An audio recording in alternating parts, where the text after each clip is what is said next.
boa noite. Boa noite. E sem dúvida alguma, a alegria é sempre minha de estar podendo estar aqui, reencontrando os amigos, reencontrando esse espaço de acolhimento, esse espaço de oração, esse espaço de cuidado conosco mesmos. Então, que bom que nós estamos aqui, decidimos numa sexta-feira estar aqui para poder sintonizar um pouco mais com Deus, com a espiritualidade e ajudar a nós mesmos nesse processo aí de transformação interior. Então, a mensagem que foi lida dizia que o exterior é um reflexo do interior, então aquilo que a gente vive fora é um reflexo da nossa condição interior. Então, que a gente possa aproveitar esse momento para justamente fortalecer a nossa condição interior, reafirmar os nossos compromissos interiores com o nosso processo evolutivo, para que o nosso exterior, então, possa abundar em oportunidades divinas na nossa evolução. Para que a gente vá caminhando aí rumo àquilo que todos nós queremos, que é a verdadeira felicidade. Não a felicidade que o mundo dá, porque essa não é felicidade. Esse é um prazer momentâneo que a gente goza e depois perde. A felicidade verdadeira, ela se mantém, porque ela é uma construção interior, é um desenvolvimento íntimo rumo à felicidade, à comunhão perfeita com Deus. Então, quanto mais a gente se reabastece desses momentos, mais a gente está aí colocando um tijolinho na nossa escalada evolutiva e contribuindo para a nossa felicidade eterna e duradoura. Quando a gente vai lá na questão 112, 113 de O Livro dos Espíritos, em que Kardec trata da escala espírita, ele vai então nessas questões tratar, nesses itens tratar dos espíritos puros. Então ele vai dizer que são aqueles que atingiram o mais alto grau da escala evolutiva. E tem um ponto lá que ele fala que é muito interessante, que ele vai dizer que eles gozam de uma felicidade inalterável. Uma felicidade inalterável. Se a gente pudesse avaliar o nosso dia de hoje, desde a hora que nós acordamos até agora, quantos momentos que a gente teve o que nós consideramos que foram de felicidade? 5, 10, uma dúzia, 20 talvez, quando muito, né? Mesclados com um momento de tristeza, de irritação, de mágoa, de desânimo, de falta de fé. Então nós ainda estamos muito envolvidos com as circunstâncias, somos muito influenciáveis pelas situações do meio. E não adquirimos ainda uma maturidade moral que nos deixe imunes às situações do dia a dia. Mas esses irmãos que já alcançaram esse grau de evolução, eles gozam de uma felicidade que é inalterável. Eles estão em perfeita comunhão com Deus. E a gente tem um exemplo desses, que é o nosso Mestre Jesus, né? Então não é por acaso que eu trouxe aqui a camiseta, quer dizer, né, que é do nosso evento espírita de juventude, que mostra aqui a nossa evolução dos mundos, né, habitados. Então nós estamos aqui na transição do mundo de provas e expiação para o mundo de regeneração, que é uma transição para o mundo feliz. Então esses nossos irmãos que já galgaram essa escala evolutiva já estão aqui, né, nos mundos puros aqui, né? Divinos. Então nós estamos caminhando. Por que eu trouxe isso para a gente? Para que a gente possa se entusiasmar com o nosso processo evolutivo. Nós somos os artífices da nossa própria felicidade. Ninguém mais. Então esse reino de Deus, ele vai se construir não fora, mas dentro. Quando os fariseus perguntam para Jesus quando virá, porque Jesus, ele volta e meia falava, né? O reino de Deus está próximo. O reino de Deus está próximo. Então, certa feita, os fariseus perguntam, mas Senhor, quando virá o reino de Deus?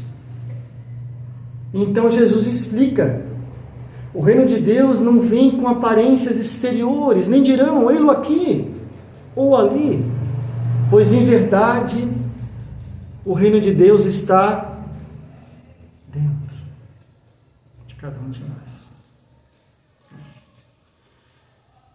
E na nossa tradição religiosa, durante muito tempo, nós acreditamos que o reino de Deus, o céu ou o inferno, eram espaços físicos, exteriores, locais, circunscritos, para onde nós iríamos, de acordo com o bem ou o mal que nós tivéssemos feito, de acordo com a nossa adesão a essa ou aquela religião, ou seja, de acordo com os rituais exteriores, e não com a condição interior que o próprio Cristo nos asseverou.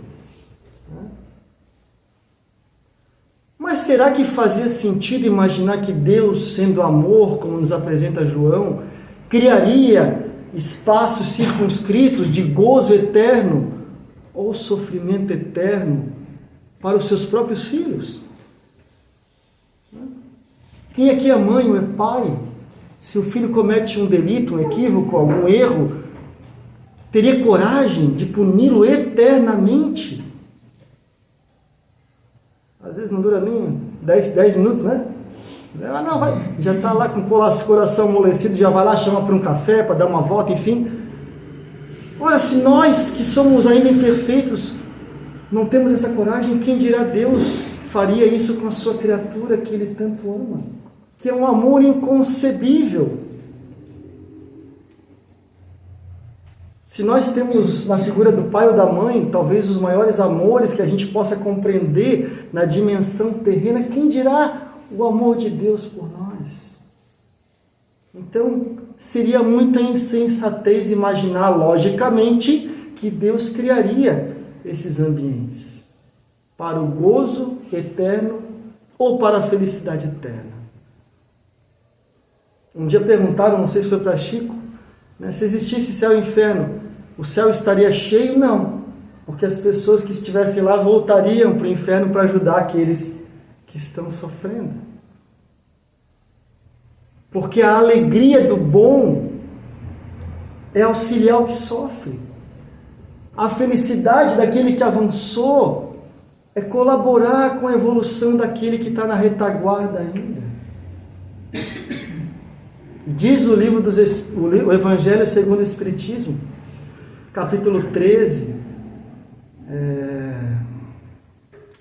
os infortúnios ocultos: quais festas mundanas podereis comparar aquelas que celebrais, quando, como representantes da divindade, levais o consolo e a alegria para aquelas almas que sofrem?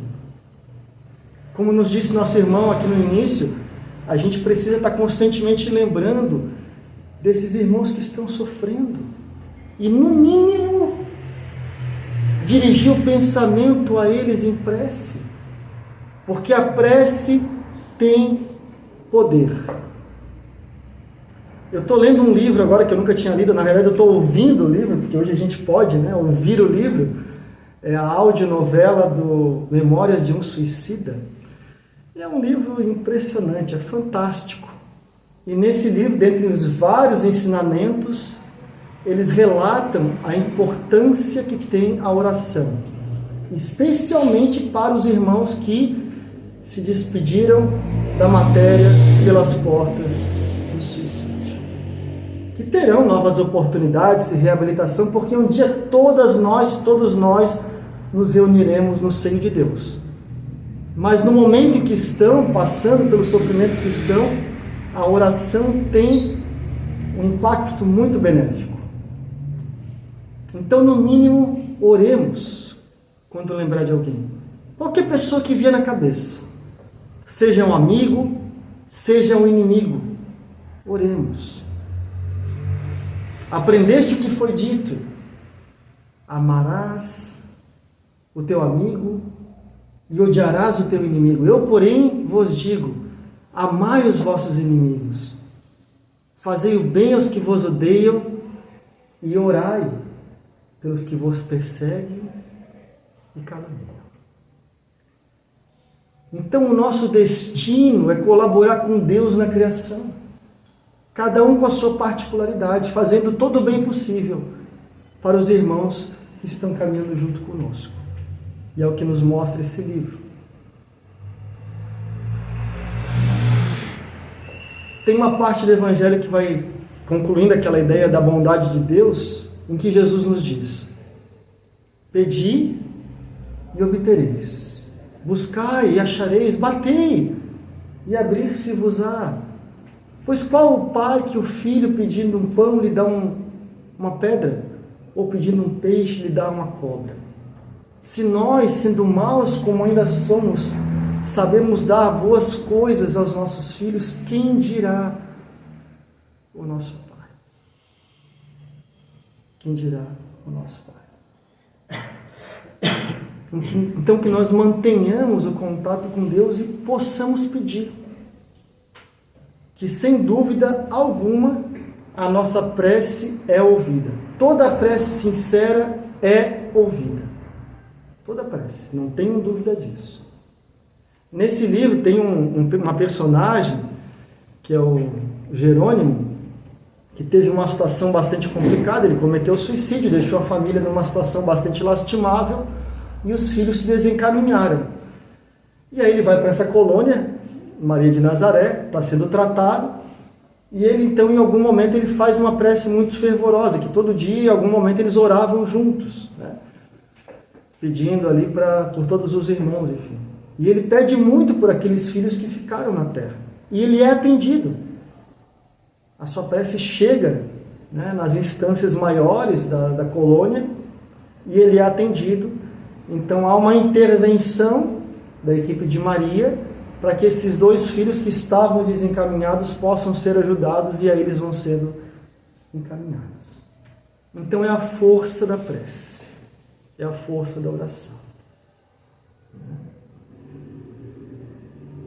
E aí Allan Kardec, em 1865, vai nos trazer uma obra magnífica, que justamente vem ampliar, vem auxiliar no nosso entendimento acerca dessa noção da vida futura, dessa noção das penas e gozos futuros, que é a última parte do Livro dos Espíritos. Então, o Livro dos Espíritos, organizado em 4 partes, na última parte ele trata das esperanças e consolações. Capítulo 1, ou melhor, o capítulo 1 dessa parte, penas e gozos terrenos, e depois penas e gozos futuros. Já pensaram como é que vai ser depois da morte? Para onde que a gente vai? Quem que nós vamos encontrar? Sofreremos, não sofreremos, muito, pouco? Que tipo de sofrimento? Então Kardec ele vai reunir os ensinos e os relatos dos espíritos em diversos graus evolutivos para nos trazer a doutrina da justiça divina. E aí o resumo dele, no 33º capítulo, item do Código Penal da Vida Futura, vai dizer aquilo que a gente já está acostumado a ouvir, que é a cada um segundo as suas obras. Mas não é tão simples, ele vai relatar alguns detalhes. Então, a primeira coisa que ele vai trazer é justamente sobre o porvir e o nada.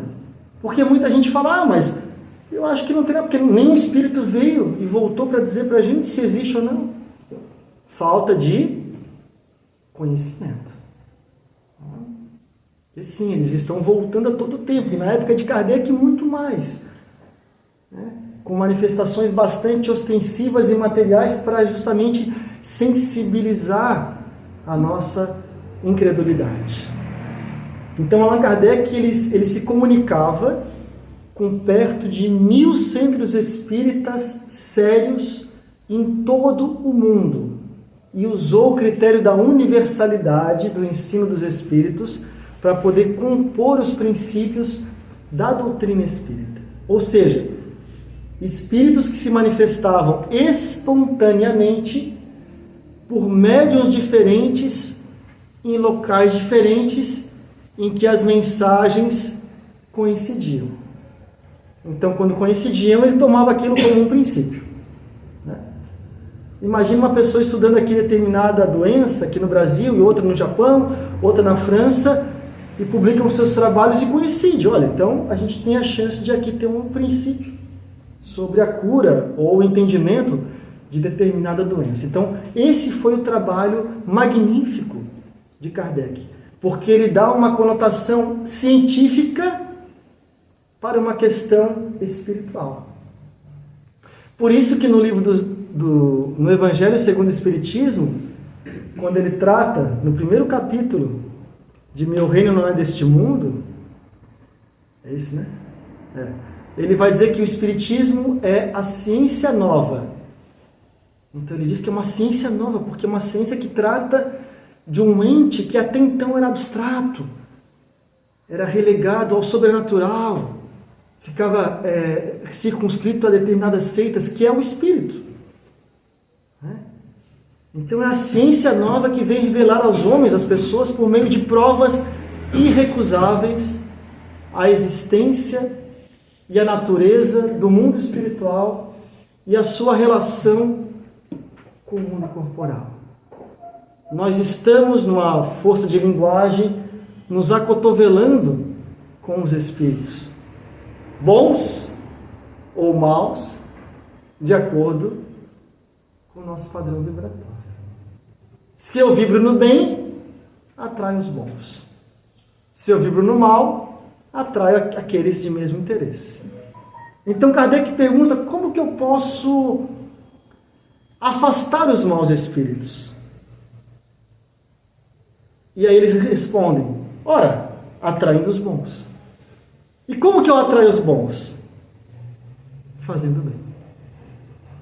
Então quando eu faço bem, quando eu penso bem, eu atraio os bons e afasto os maus. E aí Kardec fala dos obsessores, lá no capítulo 12º do Evangelho, amai os vossos inimigos, os inimigos desencarnados. E aí ele vai dizer que a obsessão, ela também é uma bênção, porque ela mostra que a nossa sintonia não vai lá essas coisas. Então se a gente está aí a braços com obsessores, com irmãos que estão nos influenciando para o mal, é porque nós estamos dando oportunidade. Então esse livro, O Céu e o Inferno, que este ano completa 160 anos, dia 1º de agosto, é um livro fantástico. Então a primeira parte, Kardec trata da doutrina que ele fala, ou seja, ele vai explicar que sim, que a vida continua, que ninguém morre. Os espíritos voltaram para nos dizer isso e continuam por aí. Inclusive com fenômenos materiais e de outras ordens que são irrecusáveis. Então quem não crê é porque ainda não teve a oportunidade de ter contato com obras qualificadas sobre essa natureza. Então ninguém morre. A vida continua. E aí depois ele trata da ideia de céu e de inferno, purgatório, anjos, demônios, né? Mostrando, por exemplo, que Deus justo seria esse que criaria seres eternamente bons, ou que já foram criados bons, que seriam a ideia de anjo, em algumas tradições religiosas, ou eternamente condenados a praticar o mal, que seriam os demônios. E aí ele vai mostrar que isso seriam alegorias. Pessoas que atribuíram algumas personalidades a essa ideia de anjo ou demônio. Viram um Cristo, por exemplo, e entenderam no Cristo um ser que foi criado bom, mas na verdade o Cristo é um espírito, como nós, é nosso irmão e tal qual teve também a sua trajetória evolutiva. O Cristo também foi criado simples e ignorante, tal qual nós. Da mesma forma que esses espíritos renitentes no mal, os tais demônios, como a gente costuma atribuir, temos um exemplo, por exemplo, Gregório, no livro Libertação, o penúltimo da série, não sei se é o penúltimo, mas é um dos últimos, da série do André Luiz, que comandava uma legião de espíritos voltados para a prática do mal. Então o cara ia lá fazer uma entrevista de emprego para fazer o mal. Então ele ia lá na colônia lá do Gregório. Né? Então o Gregório ele é resgatado. Ele se arrepende. Então já fazia 50 anos que a mãe dele, que já o acompanhava, a mãe dele espiritualmente, né, que tinha sido mãe numa outra encarnação, o acompanhava há mais de alguns séculos, e fazia 50 anos que ela percebia que havia certo tédio nele com relação à prática do mal. Ele já não se entusiasmava, já não dava tanto prazer fazer o mal. Estava meio incomodado já, meio saturado da prática do mal. E aí então eles intervêm. Porque Deus está constantemente ao nosso lado. A espiritualidade que quer fazer o bem para a gente está constantemente ao nosso lado. Jesus também fala isso. Né? Ele fala que faz com que o sol se levante sobre os bons e os maus. O que é o sol? A bondade de Deus. Então todos estão sob as vistas da bondade de Deus. Mas com que chova sobre justos e injustos. Bondade e justiça. Né? Cada um segundo suas obras. Então Kardec discorre sobre esses princípios.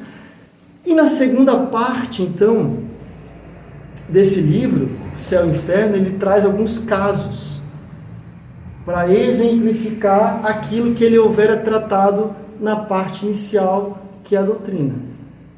Então ele traz para a gente 17 casos falando sobre espíritos felizes, né? Então desencarnaram e são espíritos felizes. Como é que foi? Ele entrevista eles, né? Ele quer saber como é que foi a morte, como é que eles estão, o que eles estão fazendo, como é que foi a vida deles, o que fez com que eles chegassem daquela maneira lá. 17. Depois mais 6 em condição mediana e 10 espíritos sofredores. Então ele vai entrevistando. Além desses 3 grupos, ele entrevista também 9 espíritos suicidas. Então como é que eles estão do outro lado? 5 espíritos que foram criminosos e estão arrependidos. 5 espíritos que foram que são espíritos endurecidos ainda, que ainda estão vibrando no mal, e mais 14 espíritos que são casos de expiação terrena, totalizando 66 casos. E ele fala que tinha muito mais, mas ele colocou esses para não ficar repetindo algumas situações. Então, um desses casos é o caso do Zimel Zlisgo, que era um homem que vivia na atual Lituânia e foi um mendigo. Então ele morreu em maio de 1865. Kardec evoca ele em junho de 1865 e ele está no livro Céu e Inferno em agosto. Então olha o trabalho de Kardec, né? Kardec não parava, é impressionante o trabalho dele. Então Kardec pergunta, mas como é que foi a sua vida? Como é que foi a sua vida? E aí ele fala que ele nasceu num ambiente muito pobre e logo no início da infância ele perdeu a sua mãe, que era quem dava o carinho para ele. Então ele conta que uma dificuldade da vida dele foi a falta de um carinho, de um afeto, porque o pai não dava, o pai vivia em outras atividades, não tinha essa cultura do acolhimento, do carinho. Ele tinha mais alguns irmãos que também não tinham uma relação tão próxima. E muito cedo ele foi, como era uma família pobre, ele foi dado para uma outra pessoa, um outro homem, da sua própria religião, que era israelita. E esse homem explorou ele de maneira profissional. Então ele trabalhava para aquele homem, além das suas forças, segundo ele. Até que chegou uma idade que ele se emancipou, ele se afastou daquele homem. E como em alguns meses seu pai e seus irmãos faleceram, e alguns irmãos tinham filhos, ele acabou acolhendo esses filhos, porque tal qual o sentimento dele de tristeza por não ter uma mãe e um pai, ele imaginou que seria também o sofrimento dos sobrinhos. Então ele acolhe os sobrinhos, e como ele era muito pobre, e o dinheiro que ele ganhava fazendo lá o rapé, que eles chamam para vender, para se manter, não dava para todos eles, ele compõe essa renda familiar com a mendicância. Então ele começa a mendigar para poder se sustentar e sustentar os sobrinhos. Mas ele vai além. Ele tem uma vontade de ajudar, que ele pensa, bom, se eu fui órfão de mãe e sofri tanto, quantas crianças órfãs que talvez precisem de ajuda, e quantas mães, quantas viúvas que estão passando por dificuldade também. Então a mendicância dele passa a ajudar não só ele e os sobrinhos, mas também as outras pessoas.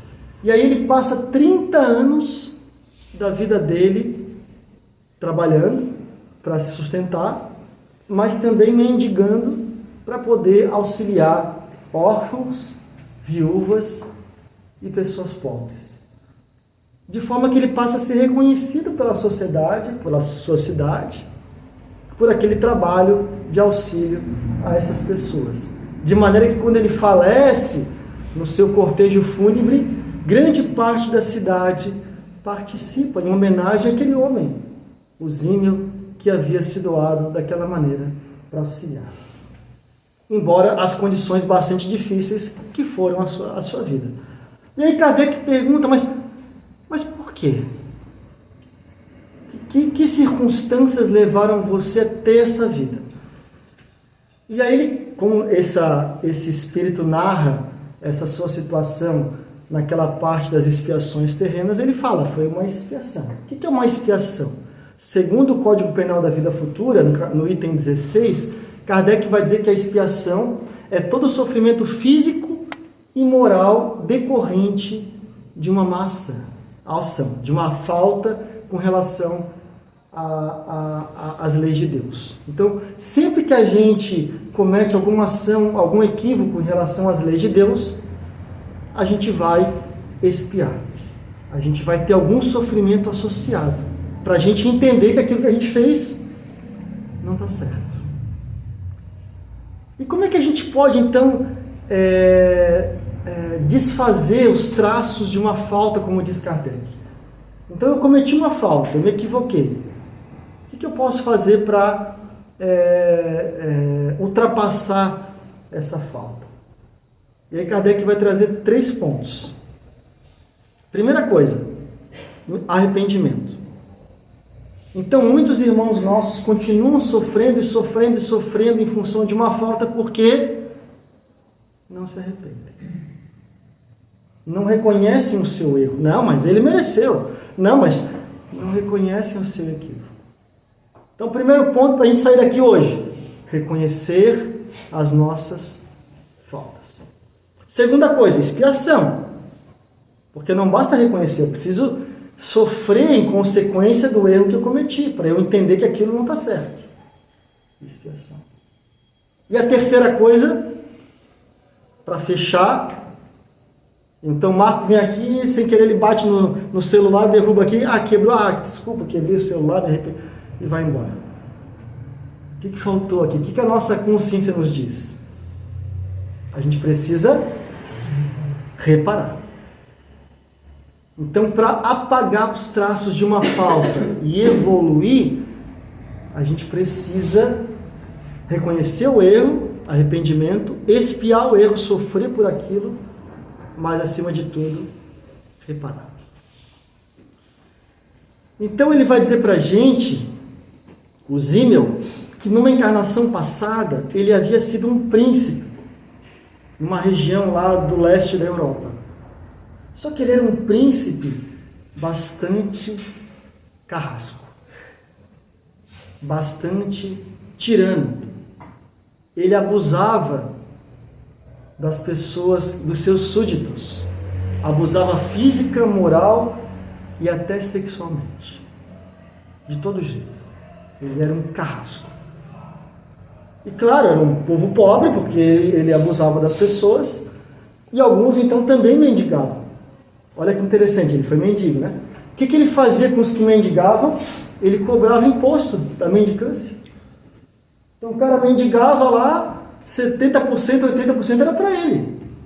E os mendigos não podiam compartilhar os bens da sua mendicância. Então se eu conseguia uma quantidade, o outro não conseguiu nada aquele dia, não podia compartilhar. Então ele foi cruel nos diversos sentidos. Quando ele desencarna tão mal, pelo mal que ele fez, que ele fica ali vinculado ainda àquela matéria, aquele corpo, durante um bom tempo. Alguns bons anos. E aí quando então ele ele se desprende daquela situação, faltou a palavra aqui, desvencilha daquela situação, obrigado. Ele fica ainda mais 2 séculos, mais ou menos, então ele fica 2 séculos e meio, sofrendo as consequências daquela sua ação, espiando no plano espiritual as consequências daquela sua ação de tirano.